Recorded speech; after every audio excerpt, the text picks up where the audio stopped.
You put that gun in my hand that day and told me it was for family. To protect us. But what was he doing that we needed protection for? So, constructing the backstory for all our characters is a huge part of Season 2. So far we've seen the impact of Scrappy's gambling addiction and how it played a part in his death. We've got Jukebox searching for answers with regards to Kenya, and I think we may find her approaching her mom in episode 4, based on this exclusive image anyway.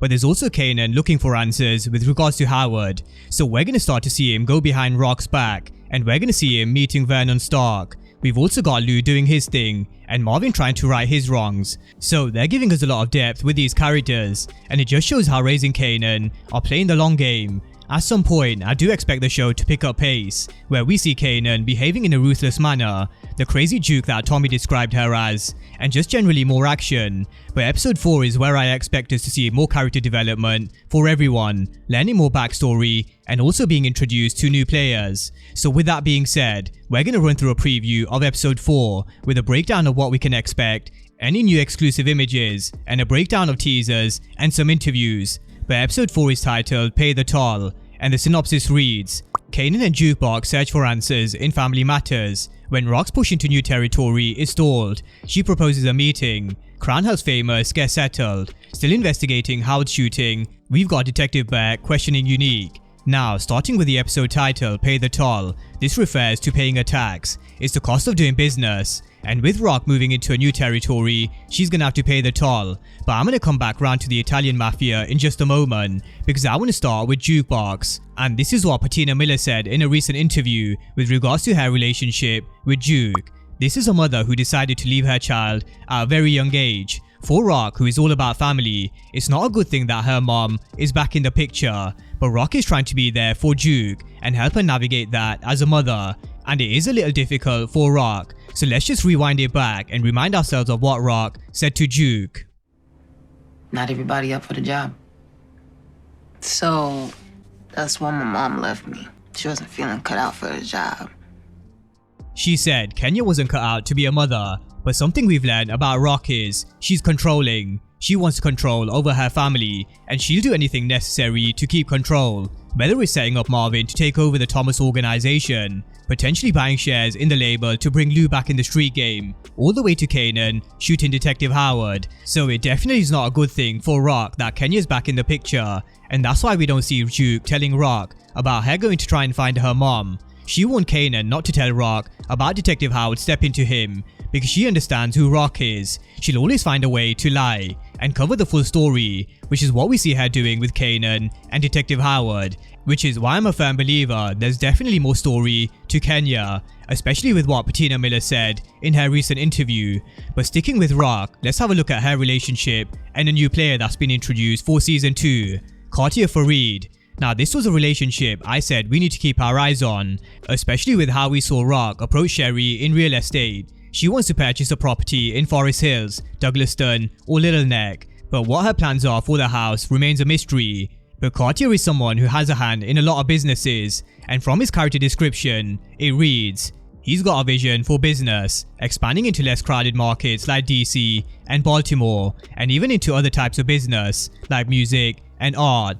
Now we've seen this investment into Lou's record label with Ziza, but we've not seen him expand into new markets like DC and Baltimore, and this is something we need to keep an eye on. Rock is someone who's forever wanted to expand, and funnily enough, when Jukebox was introduced in Power, she was living in DC, but whether this has any connection, who knows. Now Baltimore is also where Jessica is from, but who knows what Rock's plans are, only time will tell. But I do see them building a business sort of relationship, definitely not a romantic one, because Symphony will be back. And we haven't seen Symphony for a while. In fact, we only saw him for a brief period in episode 1, when Kanan came back to Queens. But regardless of him disappearing and whatever he's been up to, the feelings Rock and Symphony have for each other haven't changed. He clearly cares for Kanan and Rock, and I do worry for Symphony because he could just end up being collateral damage in Rock's pursuit of power. So with Rock focused on power and control, we know she could possibly take Crown upon his offer and buy the stake in the label,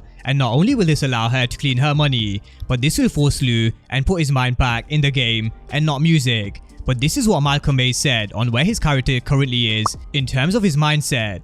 The remorse and empathy in his eyes after he killed D-Wiz. That was one of his favorite moments because it showed a level of humanity in the midst of what could have been just another day at the office. So not only does he now have D-Wiz on his mind, but also Scrappy. And let's see what happens when Rock takes away the label, because believe me, Rock is treading on some thin ice with her relationship with both Lou and Kanan. And they do both find themselves in similar positions, and I actually wonder whether we could see them lean on each other with the issues they're having with Rock. In season 1, we saw a very limited interaction between Kanan and Lou, but it is something I still think we could see more of in season 2. So Kanan and Lou's relationship is one to watch in my opinion. Now, not only does Rock have issues with her own blood, but you can now add Sal Baselli and the Italian Mafia to her list of enemies. We're gonna get our first look at Sal Baselli, and it's not gonna start off well for Rock. She's moving in on his territory, and it is gonna create some beef and tension. Something else which won't help the situation is Unique,